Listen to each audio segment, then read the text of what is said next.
makapantay.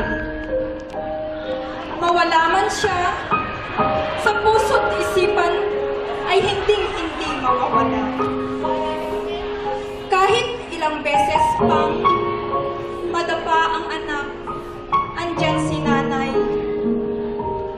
handang dumamay sa lahat ng oras.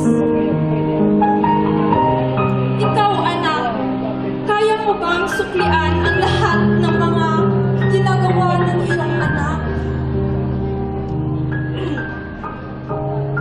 Maagang naulila si Cheryl.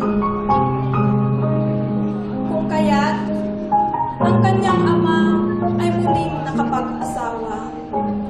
Nagkaroon siya ng pangalawang ina, naubod ng sama ng ugali.